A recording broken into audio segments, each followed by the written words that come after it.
Hey everyone, welcome into this video on attention, which is chapter 6 of Neville Goddard's Power of Awareness. Now I want to go through a couple of things here that are really going to allow you to fuse with the desires that you want a lot better than maybe what you're doing right now, which will automatically help you manifest and attract a whole lot better. So again, this is chapter 6 in Power of Awareness. Now, if we just go to this first paragraph here, attention is forceful in proportion to the narrowness of its focus. That is, when it is obsessed with a single idea or sensation. Now, I'm going to take a couple of pauses throughout this teaching here because I think it's going to really settle in a lot of the law of attraction material you've already listened into. So let's go through this whole paragraph and then we'll circle back to a couple of things and point them out on what you could apply here. So, it is studied and powerfully focused only by such an adjustment of the mind as permits you to see one thing only. For you study the attention and increase its power by confining it. The desire which realizes itself is always a desire upon which attention is exclusively concentrated, for an idea is endowed with power only in proportion to the degree of attention fixed on it. Concentrated observation is the attentive attitude directed toward some specific end. The attentive attitude involves selection, for when you pay attention, it signifies that you have decided to focus your attention on one object or state rather than another. Now, this is so important because, the standard law of attraction idea is like attracts like, right?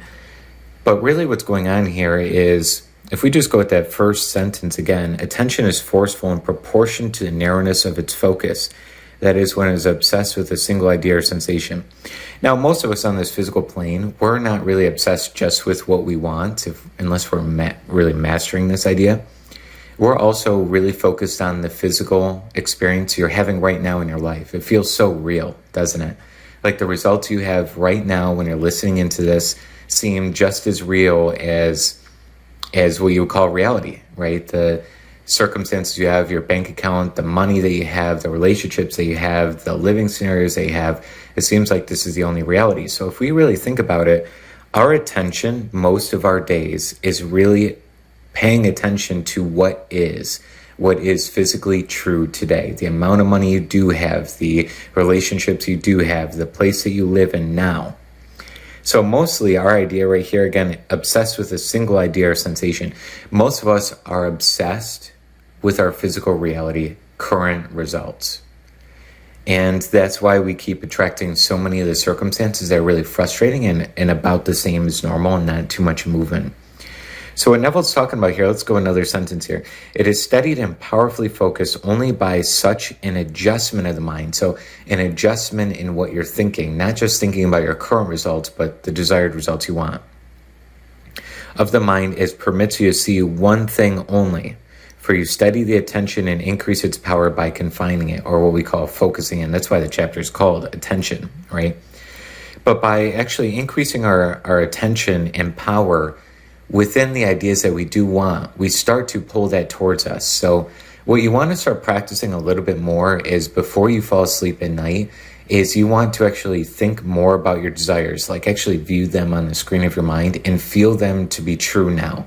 Now, they might not be true, like we mentioned, like physical lies, if you will. You're kind of lying to yourself in a way, but it's a spiritual truth, or what you could call a future truth, or something that's becoming. And when you start focusing a little bit more, right, the forcefulness of your attention on that desired reality, you're going to feel and you're going to be obsessed more about your dreams than your current reality. Let's go one more sentence there. The desire which realizes itself is always a desire upon which attention is exclusively concentrated. That's really huge. So you don't want like one thing on the left side and then also want the one thing on the right side that's opposite of the thing you want, right? You want to have a really deep desire in your mind and hold that in your mind as if it's already done, okay? Let's continue. For an idea is endowed with power only in proportion to the degree of attention fixed on it. Now, you don't want to force his attention. That's one of the common misconceptions. I had to learn this so many times in my life. And I actually just spoke with a client on this as well, is like when we're focusing on it, but we don't feel that good about it, we're forcing into it. We're trying to control it to happen. Like we want it to manifest so badly that we're trying to force it into existence, but we're actually feeling the absence of it. If you're feeling frustrated or irritated by your desires, you're feeling the absence of it. So it's not forceful, like you're actually trying to push it. You're just allowing it. It's like falling asleep. You don't try to sleep, you just fall into rest. Same idea here. Let's continue. Concentrated observation is the attentive attitude. And remember, attitudes, your thoughts, feelings, and actions, by the way, a little side note. Directed towards some specific end. The attentive attitude involves selection for when you pay attention. And let's just take a pause here. Paying attention, what does that mean? You're paying thought energy to what you want. That's why we say pay attention. You're paying something, paying the price. So you're actually paying thought energy to what you want. It signifies that you have decided to focus your attention on one object or state rather than another. And basically, in the chapter, what we're talking about is focusing your attention on the things you do want, your desires, rather than what you don't. So you're paying attention to the state of you having the thing, right? So try this out. Every night from here, actually make sure you fall asleep with the feeling, like that feeling within as if you already had the thing. And try and do this for like a little test of 7 days or 5 days. Just you want to be consistent with this. Pay attention less to your current reality. It's just one of the realities you can be evolving yourself into. There's a multiverse that really has an infinite number of realities happening right now. You just need to align yourself with that one. We're going to be talking about that a bit more. So I hope this is helpful, but try it out for the next 7 days here.